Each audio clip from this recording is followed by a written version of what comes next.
हर हर महादेव। आप सभी श्रद्धालु जनों का हार्दिक स्वागत है शिव महापुराण रुद्र संहिता भाग 3 की इस आध्यात्मिक यात्रा में।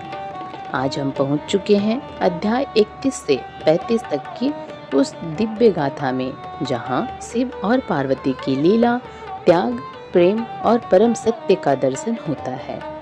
भाइयों और बहनों, शिव पुराण कोई साधारण ग्रंथ नहीं है। यह एक ऐसी जीवन दिशा है जिसे हर इंसान को अपने जीवन में एक बार अवश्य सुनना चाहिए। यह कथा शिव के धैर्य, पार्वती के समर्पण और जीवन की परीक्षाओं को पार करने का दिव्य ज्ञान देती है। यदि आप इस कथा से जुड़े हैं तो सब्सक्राइब जरूर करें, चाहे आप नए श्रोता हो या हमारे नियमित श्रोता। एक बार जरूर देख लें, क्या आपने इस दिव्य यात्रा को सब्सक्राइब किया है या नहीं। आपका छोटा सा सहयोग हमारे लिए बहुत बड़ा आशीर्वाद है। तो आइए हम बढ़ते हैं उस दिशा में जहां पार्वती माँ का आत्मबल और शिव जी का गहन विवेक नई लीला की भूमिका तैयार करता है। तो प्रेम से कहिए हर हर महादेव। शिव पुराण श्री रुद्र संहिता तृतीय खंड 31वां अध्याय, सप्तऋषियों का आगमन और हिमालय को समझाना। ब्रह्मा जी बोले, ब्राह्मण के रूप में पधारे स्वयं भगवान शिव की बातों का देवी मैना पर बहुत प्रभाव पड़ा और वे बहुत दुखी हो गईं। वे अपने पति हिमालय से कहने लगी कि इस ब्राह्मण ने शिव जी की निंदा की है। उसे सुनकर मेरा मन बहुत खिन्न हो गया है। जब भगवान शिव का रूप और शील सभी कुत्सित है तथा सभी उनके विषय में बुरा ही सोचते हैं और मेरी पुत्री के सर्वथा अयोग्य मानते हैं, तो मैं अपनी प्रिय पुत्री का हाथ कदापि उनके हाथ में नहीं दूंगी। मुझे अपनी पुत्री अपने प्राणों से भी अधिक प्रिय है। यदि आपने मेरी बात नहीं मानी तो मैं इसी समय विष खा लूंगी और अपने प्राण त्याग दूंगी। साथ ही अपनी बेटी पार्वती को लेकर इस घर से चली जाऊंगी। मैं पार्वती के गले में फांसी लगा दूंगी, उसे वनों में ले जाऊंगी अथवा किसी सागर में डुबो दूंगी, परंतु किसी भी हालत में उसका ब्याह पिनाकधारी शिव के साथ नहीं होने दूंगी। यह कहकर देवी मैना रोती हुई तुरंत कोप भवन में चली गईं और उन्होंने कीमती वस्त्रों आभूषणों का त्याग कर दिया और जमीन पर लेट गईं। जब इस विषय में भगवान शिव को जानकारी हुई तो उन्होंने सप्तऋषियों को याद किया। वे तुरंत ही वहां आ गए। जब त्रिलोकीनाथ भगवान शिव ने सप्तऋषियों को देवी मैना को समझाने की आज्ञा देकर उनके घर भेजा। त्रिलोकीनाथ भगवान शिव का आदेश मिलने पर सप्तऋषि उन्हें श्रद्धापूर्वक प्रणाम करके आकाश मार्ग से पर्वतों के राजा हिमालय के राज्य की ओर चल दिए। सप्तऋषि जब हिमालय के नगर के निकट पहुंचे तो वहां का ऐश्वर्य देखकर उनकी प्रशंसा करने लगे। वे सातों ऋषि आकाश में सूर्य के समान चमकते हुए जान पड़ते थे। उन्हें आकाश मार्ग से आता देखकर हिमालय को बहुत आश्चर्य हुआ। शैलराज सोचने लगे कि इन तेजस्वी सप्तऋषियों के आगमन से आज मेरा संपूर्ण राज्य धन्य हो गया। तभी सूर्य तुल्य तपस्वी सप्तऋषि आकाश से उतरकर पृथ्वी पर खड़े हो गए। गिरिराज हिमालय ने दोनों हाथ जोड़कर और अपना मस्तक झुकाकर आदर पूर्वक उन्हें प्रणाम किया और उनका पूजन तथा स्तुति की। तत्पश्चात गिरिराज हिमालय ने कहा कि आज मेरा घर आपके चरणों की रज पाकर पवित्र हो गया है। मेरा जीवन आपके दर्शनों से धन्य हो गया है। फिर आदर पूर्वक हिमालय ने सप्तऋषियों को आसनों पर बैठाया। हिमालय बोले, आज मेरा जीवन सफल हो गया है। आज मेरा सम्मान इस संसार में बहुत बढ़ गया है।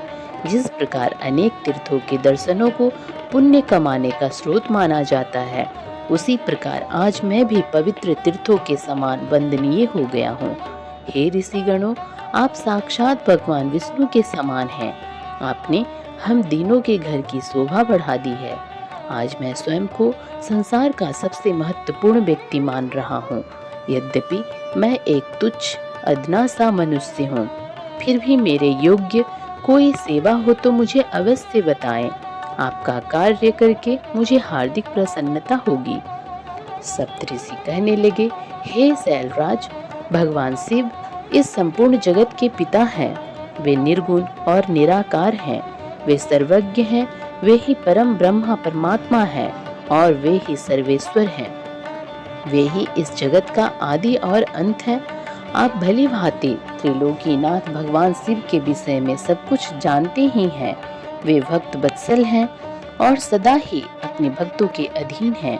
तुम्हारी परम प्रिय पुत्री देवी पार्वती ने भगवान शिव को अपनी कठोर तपस्या से प्रसन्न करके अपना मनोवांछित वर प्राप्त कर लिया है। उन्होंने प्रभु शिव को पति रूप में पाने का वर प्राप्त किया है। जिस प्रकार भगवान शिव को इस जगत का पिता माना जाता है, उसी प्रकार शिवा जगत माता कही जाती हैं। अतः आप अपनी कन्या पार्वती का विवाह महात्मा शिव शंकर से कर दीजिए। ऐसा करके आपका जन्म सफल हो जाएगा और आप गुरुओं के भी गुरु बन जाएंगे। सप्तऋषियों के ऐसे वचन सुनकर हिमालय बोले, हे महर्षियों, मेरे अहोभाग्य है जो आपने मुझे इस योग्य समझकर मुझसे यह बात कही। सच कहूँ तो मेरी हार्दिक इच्छा भी यही है कि मेरी पुत्री का विवाह भगवान शिव के साथ ही हो, परंतु एक परेशानी यह है कि कुछ दिनों पूर्व एक ब्राह्मण देव हमारे घर पधारे थे। उन्होंने भक्त वत्सल भगवान शिव के विषय में अनेक उल्टी सीधी बातें की। उस वैष्णव ब्राह्मण ने शिव जी की घोर निंदा की, उन्हें अमंगलकारी बताया। यह सब बातें सुनकर मेरी पत्नी देवी मैना की बुद्धि पलट गई है। उनका समस्त ज्ञान भ्रष्ट हो गया है। अब वे अपनी पुत्री पार्वती का विवाह परम योगी रुद्रदेव से कदापि नहीं करना चाहती हैं। हे सप्तऋषियों, वे जिद करके बैठी हैं कि वे अपनी पुत्री पार्वती का विवाह भगवान शिव से नहीं करेंगी। इसलिए वे लड़ झगड़ कर सभी आभूषणों तथा राजसी वस्त्रों को त्याग कर कोप भवन में जाकर लेट गई हैं। मेरे बहुत समझाने पर भी वे कुछ नहीं समझ रही हैं। आपसे सच सच अपने दिल की इच्छा कहूँ तो वे वैष्णव ब्राह्मण की बातें सुनकर अब मैं भी नहीं चाहता कि मेरी पुत्री का विवाह शिव जी से हो। नारद, इस प्रकार भगवान शिव की माया से मोहित होकर गिरिराज हिमालय ने ये सब बातें कहीं और यह कहकर चुप हो गए।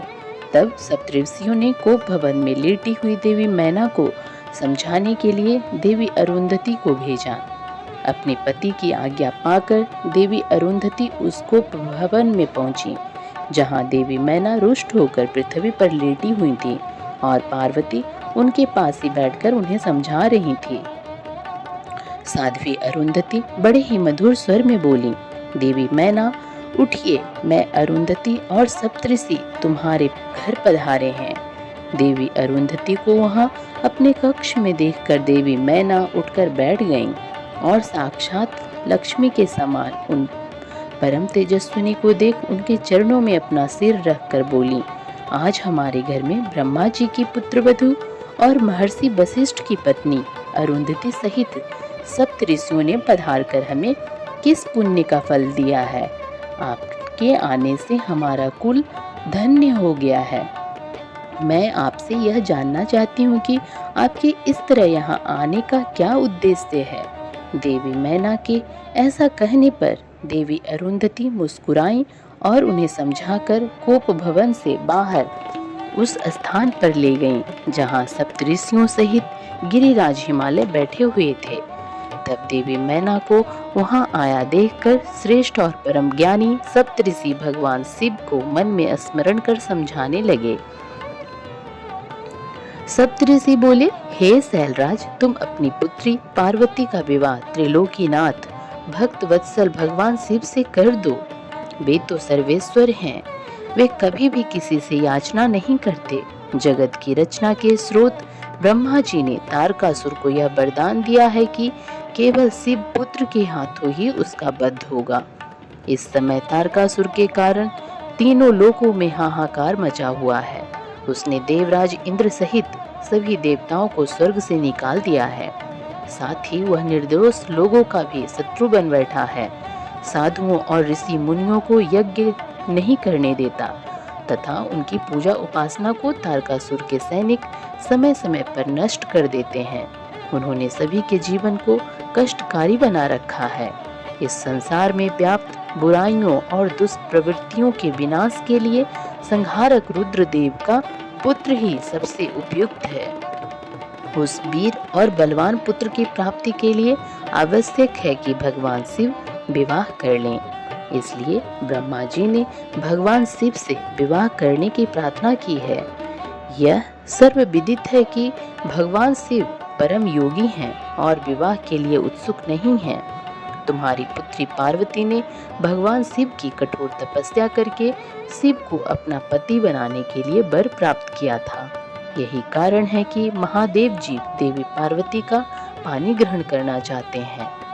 सप्तऋषियों की यह बात सुनकर हिमालय विनय पूर्वक बोले, हे ऋषिगण, आपकी बातें सही है, परंतु जहाँ तक मैं जानता हूँ कि शिव जी के पास ना तो रहने के लिए घर है, ना ही कोई नाते रिश्तेदार हैं और न ही बंधु बांधव हैं। उनके पास कोई राजपाट भी नहीं है और न ही वे ऐश्वर्य और विलासिता का जीवन ही जीते हैं। आप वेद विधाता ब्रह्मा जी के पुत्र हैं, इसलिए मैं आपको आदर और सम्मान करता हूँ।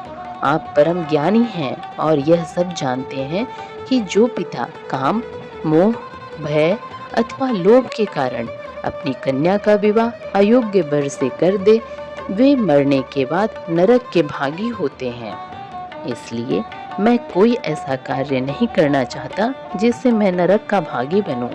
मैं अपनी प्रिय पुत्री पार्वती का विवाह स्वेच्छा से कभी भी सूल पानी शिव के साथ नहीं करूंगा। यही मेरा और मेरी पत्नी मैना दोनों का फैसला है। हे महर्षियों, आप परम ज्ञानी और समझदार हैं, इसलिए हमारे लिए उचित विधान को बताकर हमें कृतार्थ करें। ओम नमः शिवाय। शिव पुराण श्री रुद्र संहिता तृतीय खंड 32वां अध्याय वशिष्ठ मुनि का उपदेश। ब्रह्मा जी बोले, हे नारद, हिमालय के कहे वचनों को सुनकर महर्षि वशिष्ठ बोले, हे शैलराज, भगवान शंकर इस संपूर्ण जगत के पिता हैं और देवी पार्वती इस जगत की जननी हैं। शास्त्रों की जानकारी रखने वाला उत्तम मनुष्य वेदों में बताए गए 3 प्रकार के वचनों को जानता है।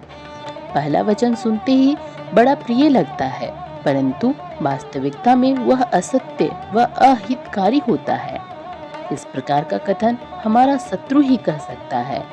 दूसरा वचन सुनने में अच्छा नहीं लगता, परंतु उसका परिणाम सुखकारी होता है।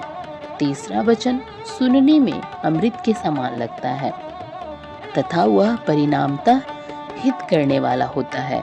इस प्रकार नीति शास्त्र में किसी बात को कहने के 3 प्रकार बताए गए हैं।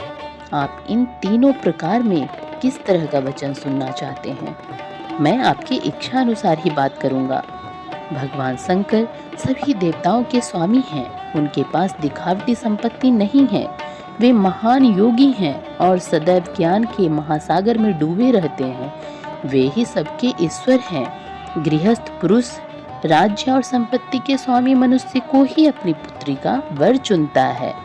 ऐसा न करके यदि वह किसी दीनहीन को अपनी कन्या ब्याह दे तो वे उस कन्या के वध का पाप लगता है। शैलराज, आप शिव स्वरूप को जानते ही नहीं हैं। धनपति कुबेर आपका सेवक है। कुबेर को यहाँ धन की कौन सी कमी है, जो स्वयं सारे संसार की उत्पत्ति, पालन और संहार करते हैं। उन्हें भोजन की भला क्या कमी हो सकती है? ब्रह्मा, विष्णु और रुद्रदेव सभी भगवान शिव का ही रूप है। शिव जी से प्रकट हुई प्रकृति अपने अंश से 3 प्रकार की मूर्तियों को धारण करती है। उन्होंने मुख से सरस्वती, वक्षस्थल से लक्ष्मी और अपने तेज से पार्वती को प्रकट किया है। भला उन्हें दुख कैसे हो सकता है?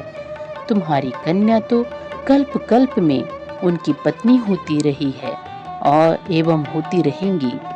अपनी कन्या सदा शिव अर्पण कर दो। तुम्हारी कन्या के तपस्या करते समय देवताओं की प्रार्थना पर सदा शिव तुम्हारी कन्या के समीप पहुंचकर उन्हें उनका मनोवांछित वर प्रदान कर चुके हैं। तुम्हारी पुत्री पार्वती के कहे अनुसार शिव जी तुमसे तुम्हारी कन्या का हाथ मांगने के लिए तुम्हारे घर 2 बार पधारे थे, पर तुम उन्हें नहीं पहचान सके।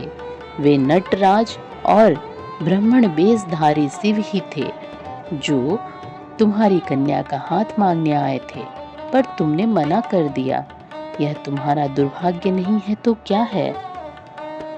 अब यदि तुमने प्रेम से शिव जी को अपनी कन्या का दान न किया तो भगवान शंकर बलपूर्वक ही तुम्हारी कन्या से विवाह कर लेंगे। शैलेंद्र, यह बात अगर आप ठीक से नहीं समझेंगे तो आपका अस्तित्व ही समाप्त हो जाएगा। आपको शायद ज्ञात नहीं है कि पूर्व में देवी शिवा ने ही प्रजापति दक्ष की पत्नी के गर्भ से जन्म लिया था और सती के नाम से प्रसिद्ध हुई थी। उन्होंने कठोर तपस्या करके भक्त वत्सल भगवान शिव को वरदान स्वरूप पति के रूप में प्राप्त किया था, परंतु अपने पिता दक्ष द्वारा आयोजित महान यज्ञ में अपने पति त्रिलोकीनाथ भगवान शिव की अवहेलना एवं निंदा होते देखकर उन्होंने स्वेच्छा से अपने शरीर को त्याग दिया था। वही साक्षात जगदम्बा इस समय आपकी पत्नी मैना के गर्भ से प्रकट हुई हैं और कल्याणमयी भगवान शिव को जन्म जन्मांतर की भांति पति रूप में पाना चाहती हैं। अतः गिरिराज हिमालय, आप स्वयं अपनी इच्छा से अपनी पुत्री का हाथ महादेव जी के हाथों में सौंप दीजिए। इन दोनों का साथ इस जगत के लिए मंगलकारी है। शैलराज, यदि आप स्वेच्छा से शिव जी व देवी पार्वती का विवाह नहीं करेंगे तो पार्वती स्वयं अपने आराध्य शिव के धाम कैलाश पर्वत चली जाएंगी।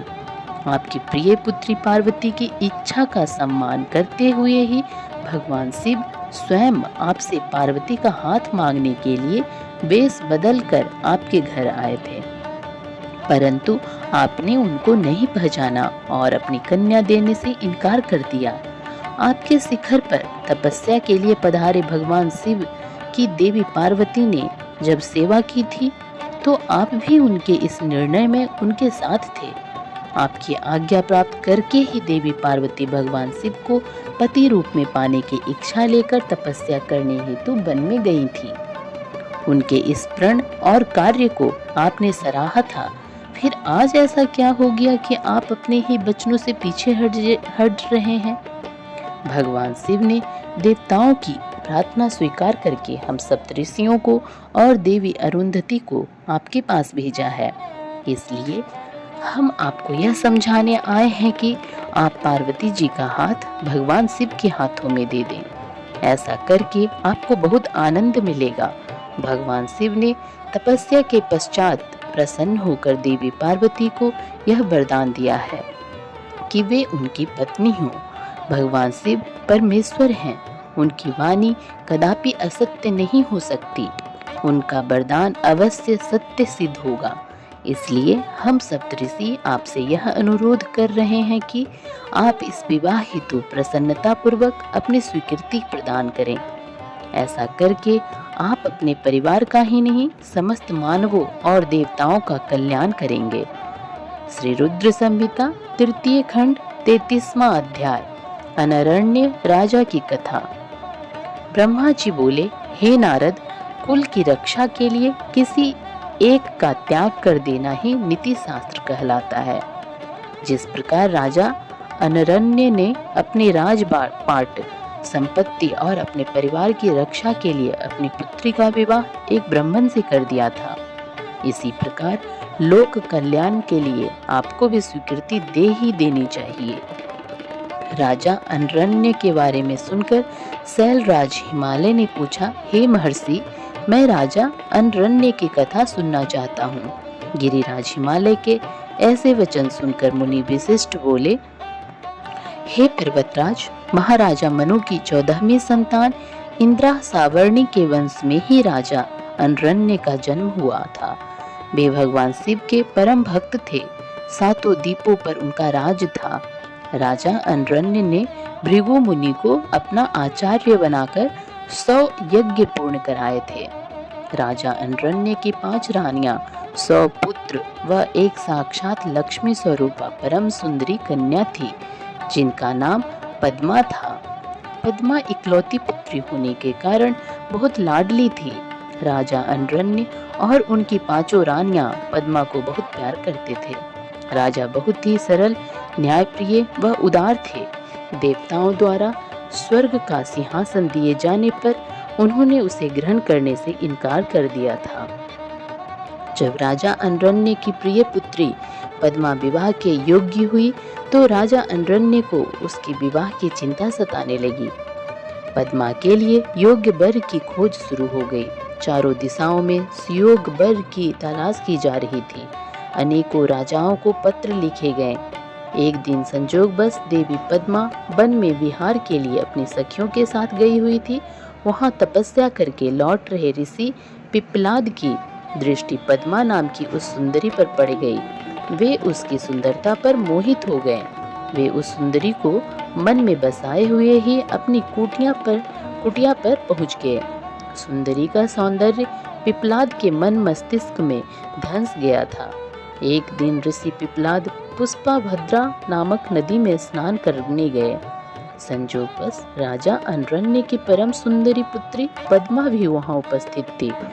उसे देख पुनः ऋषि पिप्पलाद के मन में की इच्छा पूरी हो गई।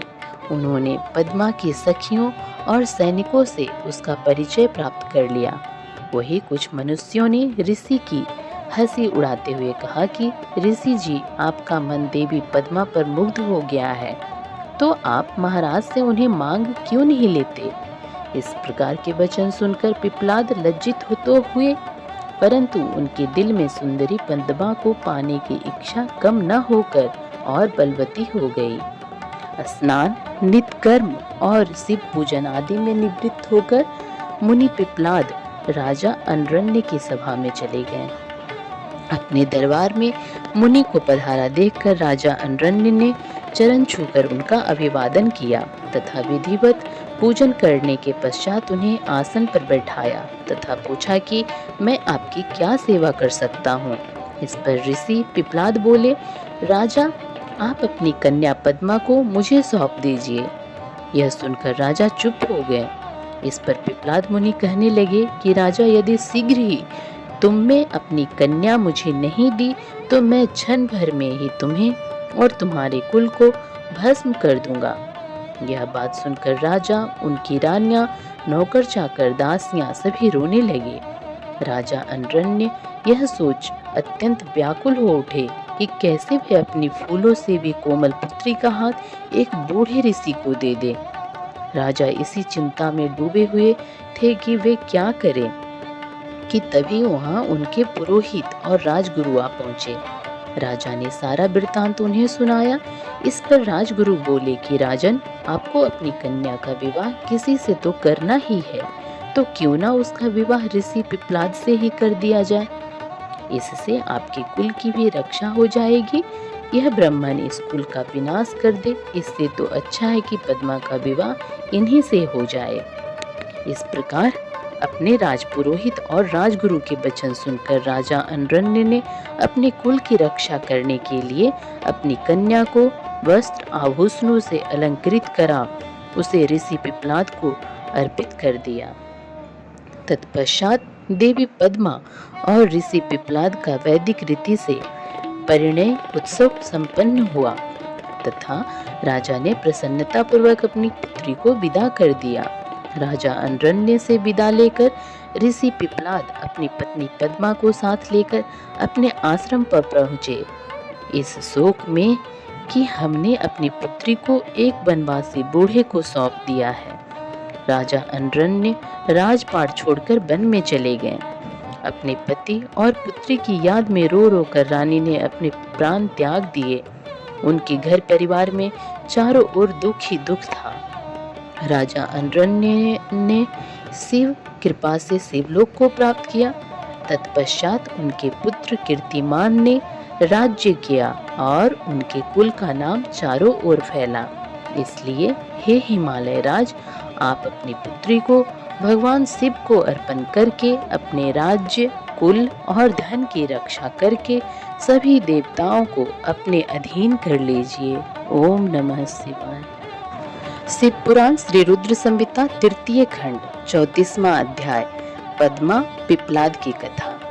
ब्रह्मा जी बोले, नारद जी, शैलराज हिमालय राजा अनरण्य की कथा सुनकर बोले कि हे मुनि वशिष्ठ, आपने मुझे बहुत ही उत्तम कथा सुनाई है।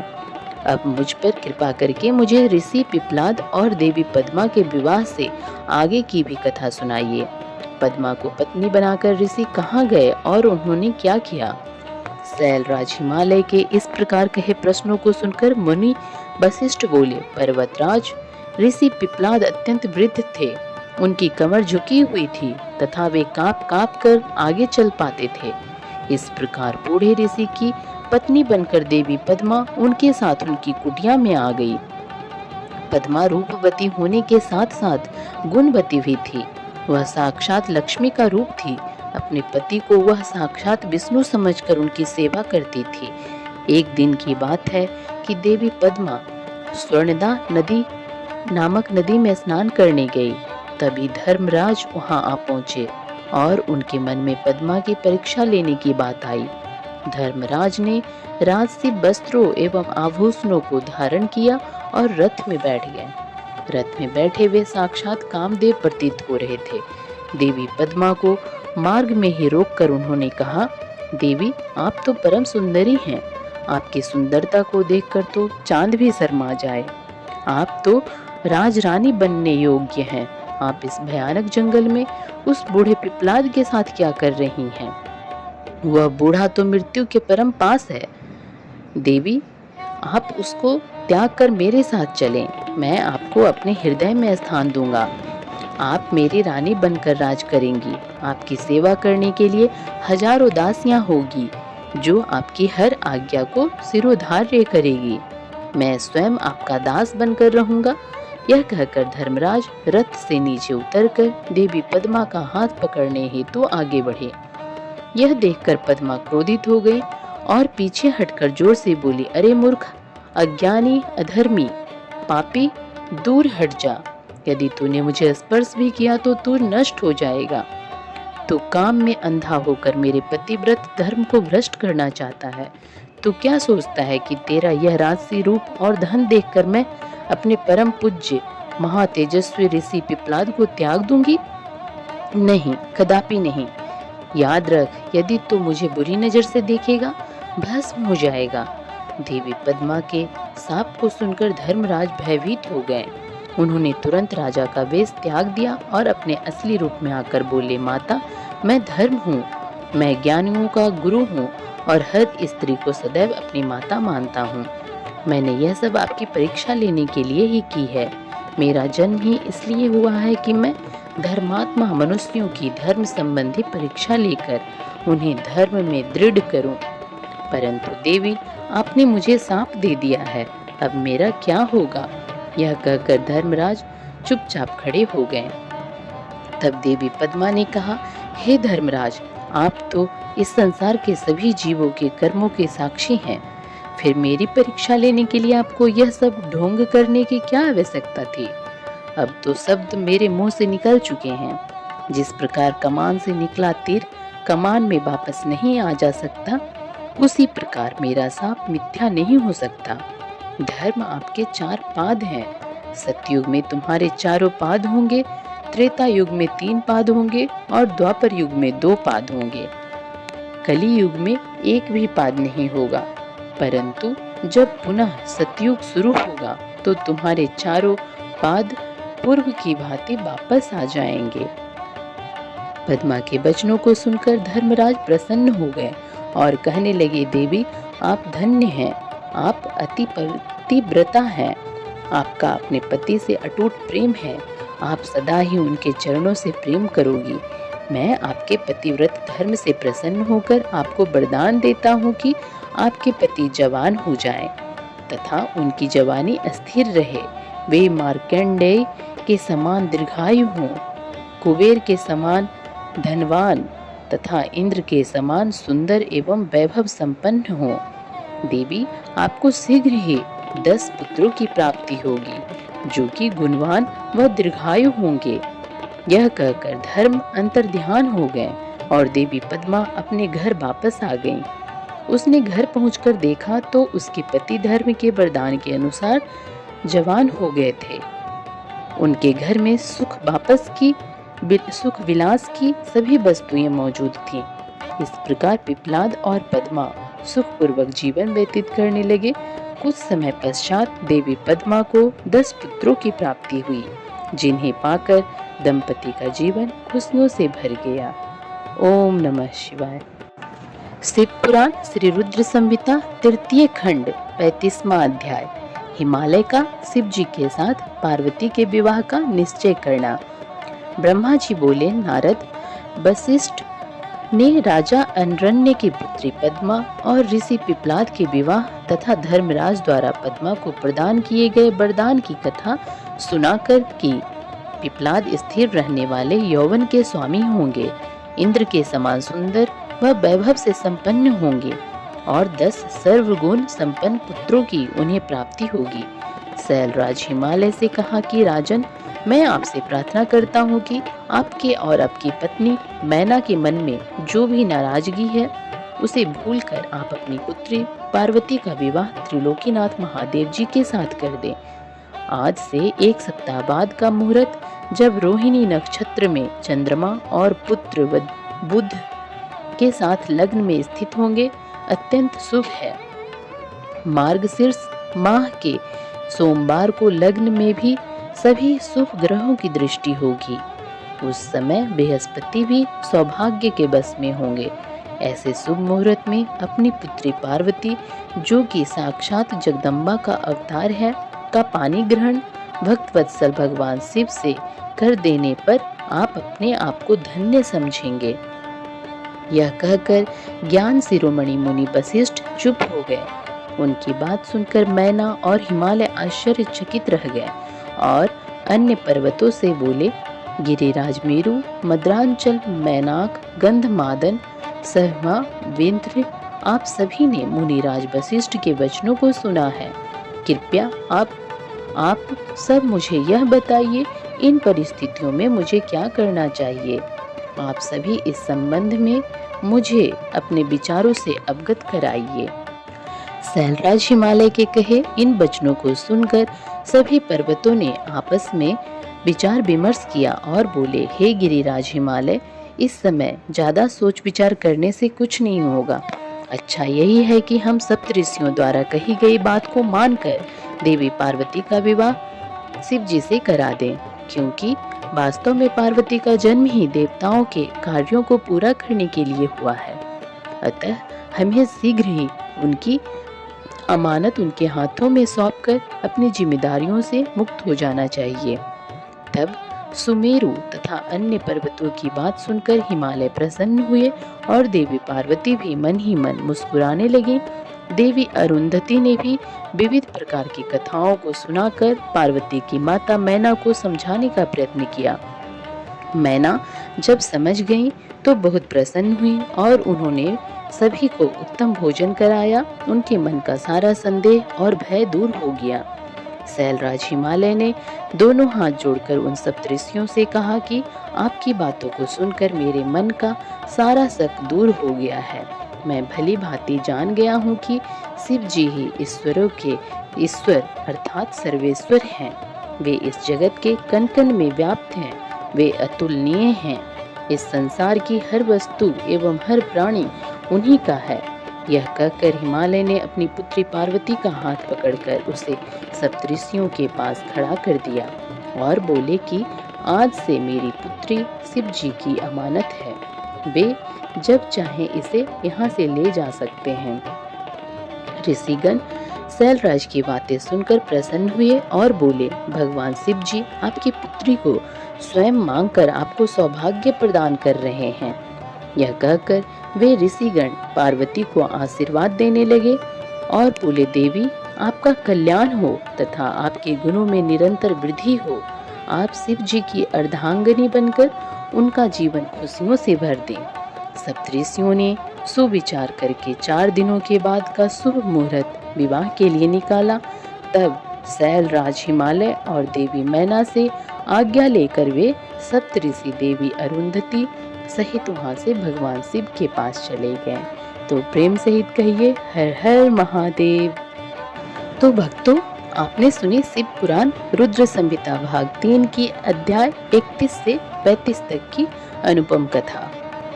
कई बार शिव मौन होते हैं, पर वह मौन भी एक संवाद होता है। और कई बार शक्ति क्रोधित होती है, पर वह क्रोध भी सृष्टि को संतुलित करता है। इस दिव्य कथा को सुनने के लिए आपका बहुत बहुत धन्यवाद। अगर शिव पुराण की पहले की वीडियो नहीं देखी है तो प्लेलिस्ट में जाकर सारी वीडियो को जरूर देखें। यदि इस कथावाचन में कोई त्रुटि हो गई है, कोई शब्द अशुद्ध उच्चारित हो गया हो या कोई भाव अपूर्ण रह गया हो, तो हम भगवान शिव, माता पार्वती और आप सभी दिव्य श्रोताओं से करबद्ध होकर क्षमा याचना करती हूँ। यदि वाणी में दोष हो, भावना में न्यूनता हो, या तो हमें क्षमा करे हे त्रिपुरारी, हे महादेव। फिर से मिलती हूँ अगले अध्यायों में शिव की कृपा और पार्वती की ममता के नए रहस्यों के साथ। तब तक के लिए जय महाकाल, जय महादेव।